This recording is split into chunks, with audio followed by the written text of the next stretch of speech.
ഹരി ഓം. ഇപ്പോൾ ഞാൻ പ്രസംഗിക്കാൻ പോകുന്നത് മലയാളത്തിലെയാണ്. എന്തിനാ നമ്മൾ ഈ വരുന്ന ലോക്സഭാ തെരഞ്ഞെടുപ്പിൽ മോഡി മഹോദയന് വേണ്ടിയിട്ട് നമ്മൾ നമ്മുടെ മതദാന വോട്ട് സമർപ്പിക്കണം, അർപ്പണം ചെയ്യണം എന്നാണ് അതിൻ്റെ ചില യുക്തികൾ ഞാൻ പറഞ്ഞു തരാം. അതിനു മുമ്പ് ഹരി ഓം, ദീർഘായുഷ്മാൻ ഭവ, സ്ത്രീഭ്യ ദീർഘ സുമംഗലി ഭവ, സർവവ്യാധി നിവാരണ പ്രാപ്തിരസ്തു, സർവ ഐശ്വര്യം അഭിവൃദ്ധിർഭവതു, സർവമംഗളാനി ഭവന്തു തഥാസ്തു. പ്രാധാന്യമായിട്ട് എന്തിനാ നമ്മൾ ഈ വരുന്ന തെരഞ്ഞെടുപ്പിൽ, ലോക്സഭ തെരഞ്ഞെടുപ്പിൽ മോഡി മഹോദയന് വേണ്ടിയിട്ട് നമ്മൾ നമ്മുടെ മതദാനം സമർപ്പിക്കണം എന്നാണ്. ഞാൻ അതിനു മുമ്പ് ഒന്ന് പറയാം, ഞാൻ ഒരു കക്ഷിയുടെ നേതാവല്ല, അങ്കകനുമല്ല, ആദരിക്കുന്ന ഒരു വ്യക്തിയുമല്ല. പക്ഷെ എൻ്റെ യഥാർത്ഥമായിട്ടും മാനസികമായിട്ടും ഞാൻ പ്രാർത്ഥിക്കുന്നത് നമ്മൾ ഈ തരുണത്തിൽ, ഈ സമയത്തിൽ എല്ലാവരും ഒരുമിച്ച് ദേശത്തിൻ്റെ പ്രകാശം വേണ്ടിയിട്ട്, നന്മ വേണ്ടിയിട്ട് നമ്മൾ ഈ പ്രാവശ്യം ദയവ് ചെയ്ത് നമ്മുടെ വാക്കുകൾ, നമ്മുടെ വോട്ട്, നമ്മുടെ മതദാനങ്ങൾ മോഡി മഹോദയന് വേണ്ടിയിട്ട് സമർപ്പിക്കുക. അതിന് ചില കാര്യങ്ങൾ ഞാൻ പറഞ്ഞു തരാം, ചില സൂചകങ്ങൾ ഞാൻ പറഞ്ഞു തരാം. ആദ്യം നമുക്കറിയാം, 2014 തൊട്ട് 2023, 2024 വരെ അങ്ങോരുടെ രാജപാലനമായിരുന്നു നമുക്കറിയാം. ഈ 10 വർഷങ്ങളിൽ ഇപ്പൊ ചില ആൾക്കാർ പറയുന്നുണ്ട്, ഓ മോഡി മഹോദയൻ എന്ത് ചെയ്തു, എന്താണ് നമ്മുടെ സമ്പത്തിയുടെ വർധനം, എങ്ങനെയായിരുന്നു, ഒന്നും ആയില്ല, ഒരു ലക്ഷണങ്ങളോ ഒന്നുമില്ല എന്നാണ് അവരുടെ സംഭാഷണങ്ങൾ, അവരുടെ അഭിപ്രായങ്ങൾ, അവരുടെ പ്രസംഗങ്ങൾ. ആദ്യമായിട്ട് ഞാൻ ഒന്ന് പറയാം. ഇപ്പൊ നമ്മൾ യൂട്യൂബിലോ അല്ല ഗൂഗിളിലോ ചെന്നിട്ട് തട്ടെഴുത്ത് ചെയ്യുകയാണെങ്കിൽ, ടൈപ്പ് ഔട്ട് ആൻഡ് സി എന്ന് പറയുകയാണെങ്കിൽ, ഒരു 26 വിധമായിട്ടുള്ള ഒരു നന്മകൾ അങ്ങോട്ട് നമുക്ക് ചെയ്തിട്ടുണ്ട്. പ്രാധാന്യമായിട്ട് ഈ എല്ലാ വർഷങ്ങളും 6000 രൂപ നിർധനിക പാവങ്ങൾക്ക് വേണ്ടിയിട്ട്, നിർധനിക ജനങ്ങൾക്ക് വേണ്ടിയിട്ട് അവർ അങ്ങോട്ട് 6000 രൂപ ഡിജിറ്റൽ പണപരിവർത്തന മൂലം അവർ അയക്കുകയുണ്ട്, അയച്ചു കാണും. അതായത് വിത്വകോശത്തിന്റെ അവരുടെ കണക്കിൽ, ബാങ്ക് അവരുടെ കണക്കിൽ സ്വയമായിട്ട് ഒരു 6000 രൂപ വന്ന് കാണും അവിടെ. അപ്പോൾ ഇടയ്ക്ക് ആരും ഇല്ലാതെ, ഭ്രഷ്ടാചാരങ്ങൾ ഒന്നും ഇല്ലാതെ അവർക്ക് ഈ 6000 രൂപ ഓട്ടോമാറ്റിക് എന്ന് പറയും, സ്വയമായിട്ട് സമ്പൂർണ്ണ രീതിയിൽ ഈ 6000 രൂപ വന്ന് ചേരുകയാണ്. അപ്പോൾ ഭ്രഷ്ടാചാരം പോയി. അപ്പോൾ ആർക്കും ഇടത്തരകർക്ക്, ബ്രോക്കേഴ്സിന് ഇടയ്ക്ക് ഇരുന്നിട്ട് എനിക്ക് ഒരു 500-1000 രൂപ ഞാൻ വേഗം വാങ്ങിച്ചു തരാമെന്ന് ആ സംഭാഷണങ്ങൾ, ആ തർക്കങ്ങൾ, ആ വ്യവഹാരങ്ങളൊന്നുമില്ല അല്ലേ. വളരെ സുലഭമായിട്ട് അവരുടെ കണക്കില്, വങ്ങി കണക്കില്, ബാങ്ക് കണക്കില് വന്ന് ചേരുകയാണ്.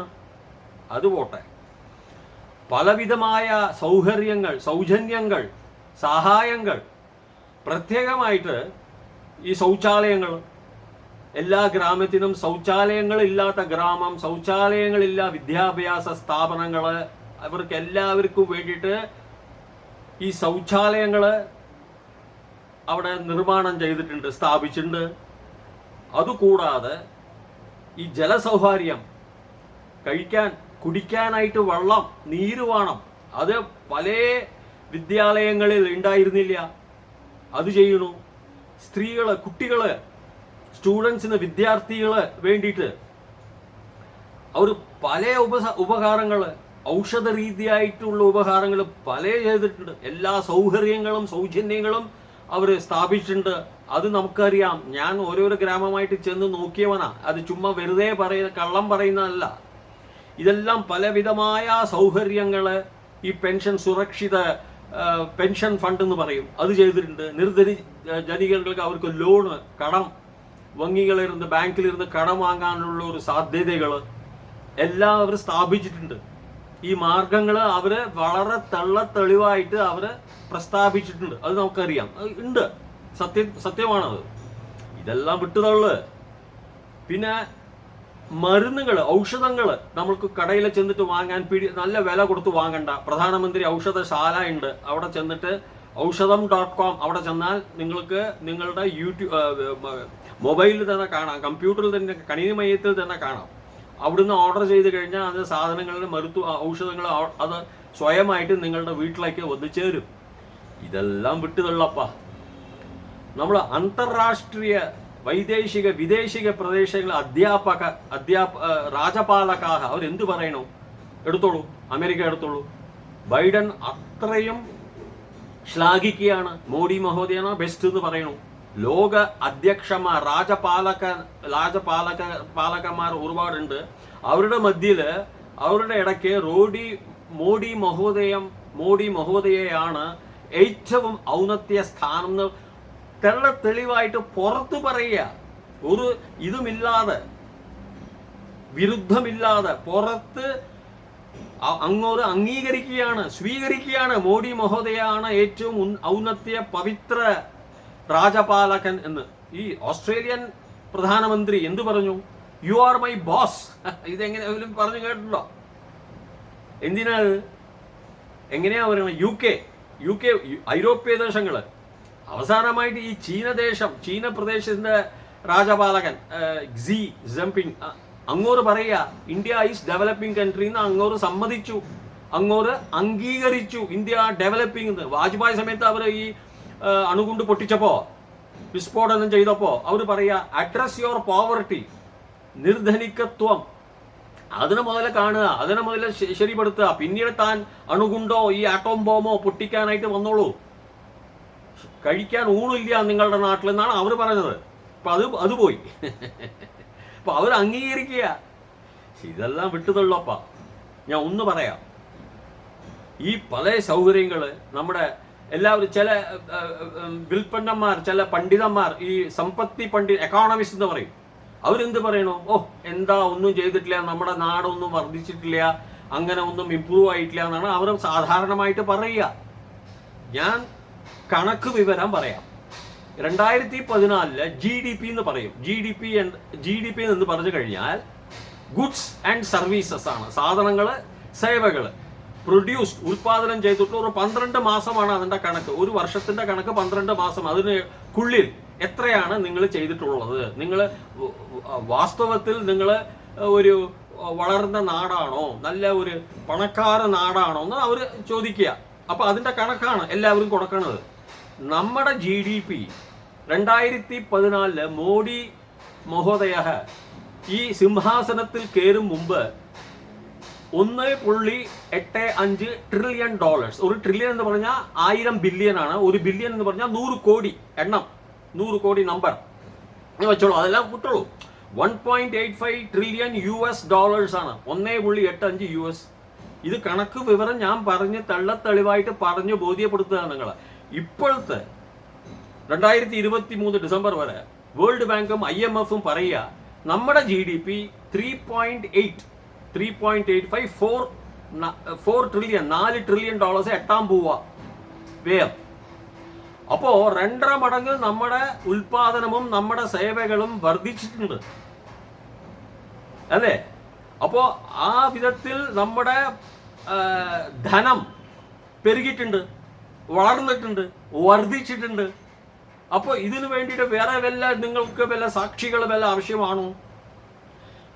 സാധാരണ രീതിയിൽ നോക്കുക, എവിടെ ചെന്നാലും, എവിടെ ഗ്രാമത്തിൽ ചെന്നാലും നിർധനികന്മാർ, പാവപ്പെട്ടമാർക്ക് കയ്യിൽ ഒരു മൊബൈലുണ്ട്, പോവാനായിട്ട് നല്ല ഹൈവേ ഉണ്ട്. എവിടെ ഇല്ല? ഞാൻ ഒന്ന് പറയാം. ഞാൻ ലണ്ടനിലായിരുന്നു, ലണ്ടനിൽ 2 വർഷത്തിൽ. ഈ കോവിഡ് ബഹളം ആ സമയത്ത് അവരെല്ലാവരും പറഞ്ഞു കൊടുക്കുക, താൻ ഇന്ത്യ ചെന്നുള്ളൂ, അവിടെയാണ് ട്രീറ്റ്മെന്റ്. കാരണം അവിടെ NHS ഉണ്ട്, നാഷണൽ ഹെൽത്ത് സർവീസ് എന്ന് പറഞ്ഞിട്ട്. അവിടെ ഒരു അപ്പോയിന്റ്മെന്റ് കിട്ടാനായിട്ട് 3 മാസം പിടിക്കും. ഇന്ത്യയിൽ വന്നു കഴിഞ്ഞാൽ പെട്ടെന്ന് അവര് അയ്യോ കോവിഡ് വാക്സിൻ പോകണോ, ഈ ക്രൂരവ്യാധിയുടെ വാക്സിൻ പോകണോ എന്ന് വിളിക്കുക തന്നെ, വിളിച്ചിട്ടോളൂ. അവിടെ ചെന്ന് കഴിഞ്ഞാൽ അപ്പോയിന്റ്മെന്റ് ഒന്നും വേണ്ട. അവർ നമ്മളെ വിളിച്ചിട്ട് ഫോണിൽ തന്നെ അപ്പോയിന്റ്മെന്റ് നമ്മുടെ അടുത്ത് മേടിച്ചിട്ട് നമ്മൾ ആ സമയത്തിന് പോവാണെങ്കിൽ, കൃത്യമായിട്ട് ആ സമയത്തിൽ പോവാണെങ്കിൽ പെട്ടെന്ന് നമ്മുടെ കാര്യങ്ങൾ അവസാനിപ്പിക്കും. ബൂസ്റ്ററോ വല്ല ഈ സൂചിയോ എല്ലാം കിട്ടും പെട്ടെന്ന്. ആ സമയത്ത് കമ്പ്യൂട്ടറൈസ്ഡ് എല്ലാം സർവ്വതും. ഇതുപോലെ സഹായം ഞാൻ എവിടെയും കണ്ടിട്ടില്ല. എവിടെ ചെന്നാലും എൻ്റെ മൊബൈലിൽ വെച്ചിട്ട് എനിക്ക് പൈസയുടെ പരിവർത്തനങ്ങൾ, പണപരിവർത്തനങ്ങൾ വളരെ സുലഭമായിട്ട് ചെയ്യാൻ സാധിക്കും ഇവിടെ. കാരണം ഈ സാധാരണ പെട്ടിക്കടക്കാരുണ്ട്, പീഡികമാരായി പ്ലാറ്റ്ഫോമത്തിൽ സാധാരണ ചെറിയ ആൾക്കാർ, ഈ ഷാഹാണി ആഹാരങ്ങൾ, വെജിറ്റബിൾസ് ഒക്കെ വിൽക്കുന്ന സാധാരണ വ്യാപാരികൾ, അവിടെ കൂടെ ഇതുണ്ട്, അവരുടെ ഒപ്പം QR കോഡ് ഉണ്ട്. അപ്പോൾ നമുക്ക് ഈ മൊബൈലെ കാണിച്ചിട്ട് വേഗം പെട്ടെന്ന് പൈസയെ പരിവർത്തനം ചെയ്യാനായിട്ട് വളരെ സുലഭമായിട്ടുള്ള ഒരു മാർഗം കിട്ടുകയാണ്. അപ്പോൾ ഇതിനേക്കാൾ സൗകര്യം വേറെ വലിയൊരു ചെയ്തിട്ടുണ്ടോ ഈ 10 വർഷത്തില്? രാഷ്ട്രീയക്കാരുടെ 60 വർഷമായിട്ട് രാജപാലനം ചെയ്യുകയാണ് മറ്റേ നേതാക്കള്, മറ്റേ കക്ഷികളൊക്കെ. അവരൊക്കെ ഇതുപോലെയുള്ള സൗകര്യങ്ങൾ ചെയ്തിട്ടുണ്ടോ? ഉണ്ട്. അമേരിക്കയിലെ പോലും ഈ പോലെ സൗകര്യങ്ങൾ ഉണ്ടോയെന്ന് എനിക്കൊരു സംശയമാണ്. അപ്പോൾ ഈ ഡിജിറ്റൽ പണപരിവർത്തനം വന്നിട്ട് നാട് വളരെ ഡെവലപ്മെന്റ് ചെയ്തിരിക്കുകയാണ്. നമ്മുടെ സമ്പത്തികളെ വർദ്ധിക്കുകയാണ്. ഇതിൽ യാതൊരു സത്യമല്ല, ഇതൊരു സത്യവചനമാണ്, എൻ്റെ സത്യവാക്യമാണ്. അത് കൂടെ വിട്ടുതള്ളു. ഈ മറ്റേ മൈനോറിറ്റീസ്, ചെറിയ മതത്തിൻ്റെ ആൾക്കാർ, മുസ്ലിംസോ, അവർക്ക് മോഡി ഒന്നും ചെയ്യും. ആരാ പറഞ്ഞത്? നിങ്ങൾ കണക്ക് പറ നോക്കിയെങ്കിൽ അവർക്ക് നല്ല സഹായം ചെയ്തിട്ടുണ്ട്. മോഡി മഹോദയ ഹിന്ദു മതം ആചരിക്കുകയാണെന്ന് പറഞ്ഞു കഴിഞ്ഞാൽ, ഹിന്ദുസ്ഥാൻ എന്ന് പറഞ്ഞാൽ നമ്മുടെ പ്രദേശത്തിൻ്റെ സംസ്കൃത പേരാണ് ഹിന്ദുസ്ഥാൻ. അത് വെച്ചിട്ടുള്ള പേര് ഈ പെർഷ്യൻസ് ആണ്, ഇറാൻ, ഇപ്പോഴത്തെ ഇറാൻ. കാരണം സിന്ധു നദീൻ്റെ ആ കരയിലുള്ള ആൾക്കാർക്ക് സിന്ധൂസ് എന്ന് പറയുന്ന ഹിന്ദുസ് എന്ന് പറഞ്ഞു. കാരണം അവിടെ സാ ഇല്ല, ഹാ മാത്രമേ ഉള്ളൂ പെർഷ്യൻ ലാംഗ്വേജ്. നമ്മുടെ നാട്ടിലെ കന്നഡത്തില് പാല് ഇല്ല, ഹാലു എന്ന് പറയും. പാട് എന്ന് പറയില്ല, ഹാഡ് എന്ന് പറയും. ബംഗാളിൽ ചെന്ന് കഴിഞ്ഞാൽ എൻ്റെ പേര് വിശ്വനാഥൻ, വാവാണ്, വാ ഇല്ല, ബാ, വിശ്വനാഥൻ. അത് ഓരോരോ ഭാഷയുടെ ഒരു തനിത്വമാണ്. അപ്പോൾ അവർ നമ്മളെ ഹിന്ദുസ്ഥാൻ, ആ റീജിയൻ, ആ പ്രദേശത്തിൽ താമസിക്കുന്ന ആൾക്കാർക്ക് എല്ലാവർക്കും ഹിന്ദുസ് എന്ന് പറഞ്ഞു, അത്രയേ ഉള്ളൂ. അപ്പൊ ഹിന്ദുസ് ഒന്ന് ഇസ്ലാമികരാവാം, ഹിന്ദുസ് ഒന്ന് ക്രിസ്തുവറുകളാവാം, ഹിന്ദുസ് സനാതന ധർമ്മികളാവാം. അപ്പോ മോഡി മഹോദയ ഹിന്ദു ചെയ്യണോ? അവരുടെ നമ്മുടെ ഭാരതദേശത്തിന്റെ കലാചാര പ്രകാരം, സംസ്കൃതി പ്രകാരം ആചരിക്കുകയാണ്. അതുപോലെ തന്നെ അവർ ചെയ്യുന്നു. ദൈവവിശ്വാസിയാണ്. കാരണം ഇപ്പോ നിങ്ങള് ഇംഗ്ലണ്ട് അവിടെ ക്രീഡ ചൂടാങ്കണം നടന്നു, അതില് ആ കല്യാണത്തില് ചാൾസ് എന്ന് പറഞ്ഞ ആൾക്ക് ക്രീഡം ചൂട്ടി. അപ്പോൾ അവിടെ ക്രോസ് ഉണ്ടായിരുന്നു. ചർച്ചിൽ വെച്ചിട്ടാണ്, അമ്പലത്തിൽ വെച്ചിട്ടല്ല, ടെമ്പിളില്, കോവിലിൽ വെച്ചിട്ടല്ല, ചർച്ചിൽ വെച്ചിട്ടാണ് ക്രോസ് ഇട്ടിട്ട് ആ പാദ്രിയാർമാർ വന്നിട്ട് അവിടെ ആശീർവദിക്കുകയാണ്, നിർമ്മാണം ചെയ്യുകയാണ്, സ്ഥാപിക്കുകയാണ്. അത് അവരുടെ കലാചാരം, തെറ്റൊന്നുമില്ല. അതുപോലെ തന്നെ മോഡി മഹോദയ നമ്മുടെ നാട്ടിൽ കലാചാരം അനുസരിച്ചിട്ടാണ് അവരങ്ങ് രാമേശ്വരം, ഗുരുവായൂര്, തൃപ്പയാറ്, ശ്രീരംഗം എല്ലാം ചെന്നിട്ട് അവിടെ നിന്ന് പ്രസാദങ്ങൾ എടുത്തിട്ടാണ് ശാസ്ത്രപ്രകാരം പ്രാണപ്രതിഷ്ഠ ചെയ്തു അയോധ്യയില്. അതിലെന്താ ഹിന്ദുത്വത്തിലുള്ളത്? ഹിന്ദുസ്ഥാന്റെ കലാചാരം അനുഷ്ഠിക്കുന്ന ഒരു വ്യക്തിയാണ് മോഡി. തെറ്റൊന്നുമില്ലല്ലോ. ദൈവവിശ്വാസിയുള്ള ആളല്ലേ. നമ്മുടെ വേദത്തിൽ പറയാണ്, ആകാശാത്ത് പതിതം തോയം യഥാഗച്ഛതി സാഗരം സർവദേവ നമസ്കാര ശ്രീ കേശവം പ്രതിഗച്ഛതി. ആകാശത്ത് നിന്ന് വീഴുന്ന മഴ, പർജന്യം പല നദികളായിട്ട് പോവുകയാണ്. താഴെ വീഴുമ്പോൾ ഒരുമിച്ച് പോകുന്നില്ല. പക്ഷെ പല നദികൾ അവസാനം അന്തിമ സമയം സാഗരത്തിൽ ചെന്ന് ചേരുകയാണ്. അപ്പോൾ ഏത് ദേവന നമ്മൾ ആരാധിക്കുകയാണെങ്കിൽ അവസാനം ദൈവമാണ്. അപ്പൊ ദൈവവിശ്വാസിയായ മോഡി മഹോദയ ഹിന്ദുത്വം എന്ന് പറയുന്നത് എന്താണ്? ഹിന്ദുക്കളെ മാത്രം ആചരിക്കുകയാണ്, ഹിന്ദുക്കളെ ആദരിക്കുകയാണെന്ന്. ഇതെല്ലാം ആൾക്കാർ വെറുതെ പറയുക. ഞാൻ ഒന്ന് പറഞ്ഞു തരാം. ഇസ്ലാമിയർക്കും ക്രിസ്തുവ ജനങ്ങൾക്കും ഈ കമ്മ്യൂണിസ്റ്റ് ഉണ്ട്, അല്ലെങ്കിൽ ഈ നാസ്തികന്മാരുണ്ട്. ഒരുപാട് നാസ്തികന്മാർ നമ്മുടെ നാട്ടിൽ തന്നെ ഉണ്ട്. അപ്പോൾ ഈ ദൈവവിശ്വാസികളല്ല അവർ. അപ്പോൾ നിങ്ങളുടെ ഖുർആൻ പ്രകാരം, ബൈബിൾ പ്രകാരം നാസ്തികന്മാർക്ക് എന്താണ് ശിക്ഷ എന്ന് വളരെ തെളിവായിട്ട് പറഞ്ഞിരിക്കുക. ദണ്ഡന വളരെ കടും ദണ്ഡനയാണ്, സാധാരണ ദണ്ഡനയല്ല. ഞാൻ ഇപ്പൊ പറയില്ല, നിങ്ങളെടുത്ത് നിങ്ങളുടെ പുസ്തകത്തിൽ നോക്കിക്കോളൂ. അപ്പോ എന്തിനാ ഇത് നമ്മൾ ഈ നാസ്തികന്മാരായിട്ട് ബന്ധം കൊണ്ടാടിയിട്ട് കോലാഹലം സൗഖ്യം കൊണ്ടാടിയിട്ട് കൈക്കുലുക്കുക. പാകിസ്ഥാൻ എന്ത് ചെയ്യണു? ചീന പ്രദേശം, ചീന അവിടെ ചെന്നിട്ട് അവിടെ കൈക്കുലുക്കുക, അണയ്ക്കുക, അംഗീകരിക്കുക, ആലിംഗനമൊക്കെ ചെയ്യാണ്. അതിൻ്റെ എന്താ അർത്ഥം? അവരുടെ ഖുറാനിന് എതിരായിട്ടല്ലേ അവർ പോകുകയാണ്. വിരുദ്ധമായിട്ടും എതിരായിട്ടുമല്ലേ. ഖുറാനിൽ അങ്ങനെ നാസ്തികന്മാരെ നമ്മൾ ആദരിക്കേണ്ടെന്നല്ലേ തെളിവായിട്ടും വ്യക്തമായിട്ടും ഉറപ്പായിട്ടും പറഞ്ഞിരിക്കുക. അപ്പോൾ ഇവരുടെ ചിന്തനകൾ എന്താണ്? ഒന്ന്, വിശ്വാസമില്ല നിങ്ങളുടെ ഖുറാൻ പേരിലെയോ അല്ല നിങ്ങളുടെ ബൈബിളിൻ്റെ പേരിൽ. അവർ ബൈബിളിലെ ഖുറാനിലെ വളരെ തെളിവായിട്ട് പറഞ്ഞിരിക്കുകയാണ് നാസ്തികന്മാരെ ആചരിക്കേണ്ടെന്ന്. അതിൻ്റെ ശിക്ഷ എന്താണെന്ന്. അപ്പോൾ നമ്മൾ മോഡി മഹോദയ ദൈവവിശ്വാസിയാണ്, ദേവന്റെ വിശ്വാസിയാണ്. നമ്മുടെ ഹിന്ദുസ്ഥാനിലുള്ള ഒരു സംസ്കൃതി അനുസരിച്ചിട്ട് പോവുകയാണ്. എന്തിനാ അതിൻ്റെ കുറ്റം, അതിൻ്റെ തെറ്റ്? ജനങ്ങളെ ഇതൊക്കെ വിട്ടുതള്ളു. ഈ കോവിഡ് എന്ന് പറഞ്ഞിട്ടുള്ള ക്രൂര വ്യാധി രോഗം വന്നു. അപ്പോൾ അതിന് രക്ഷണം ചെയ്യാനായിട്ട് പ്രേമത്തോടു കൂടി, കൗതുകത്തോടു കൂടി, പ്രോത്സാഹനം ആയിട്ട് അതിനനുസരിച്ചിട്ട് പ്രോത്സാഹനത്തോടു കൂടി, ഉത്സാഹത്തോടു കൂടി അങ്ങോട്ട് എന്ത് ചെയ്തു? നമ്മളെ രക്ഷിച്ചു.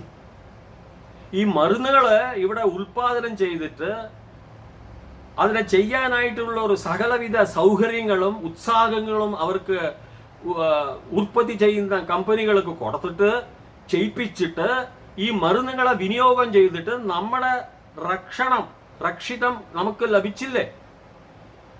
ഒരു ഉദാഹരണം ഞാൻ ഒന്ന് തരാം. നമ്മുടെ നാട്ടിലുള്ള ജനസംഖ്യ 140 കോടിയാണ്. അത് കണക്ക് പ്രകാരം കോവിഡ് മൂലം മരിച്ചിട്ടുള്ള ആൾക്കാർ 5.5 ലക്ഷമാണ്. ഇതേ നമ്മൾ ഇവിടെ ഉപമാനം ചെയ്യുക നമ്മുടെ അമേരിക്ക ദേശത്തിൽ. നമ്മളെക്കാൾ അവര് ഒരു വലിയ ദേശമാണ്, എല്ലാവർക്കും അറിയാം.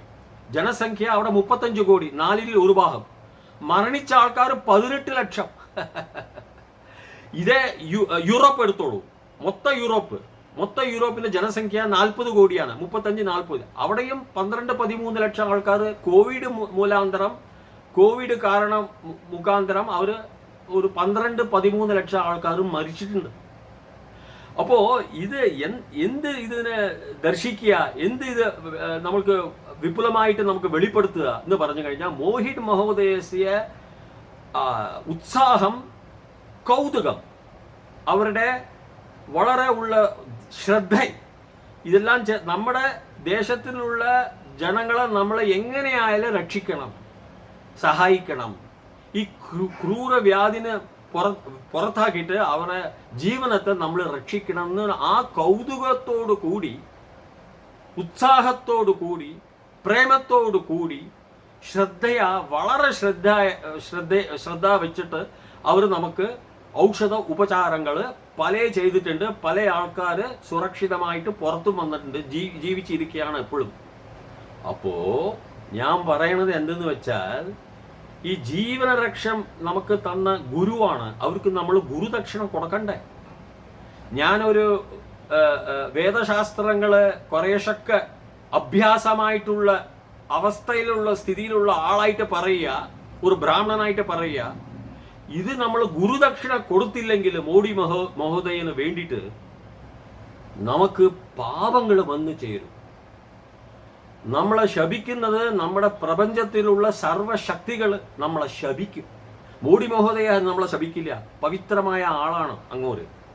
പക്ഷെ അവർ ചോദിക്കുന്നത് പണം, ദക്ഷിണ എന്ന് പറഞ്ഞാൽ പണമല്ല, സ്വർണമല്ല, വോട്ട്, നിങ്ങൾക്ക് വേണ്ടി നിങ്ങളുടെ വാക്ക്, നിങ്ങളുടെ മതദാനം ആണ് അവര് ആഗ്രഹിക്കുന്നത്.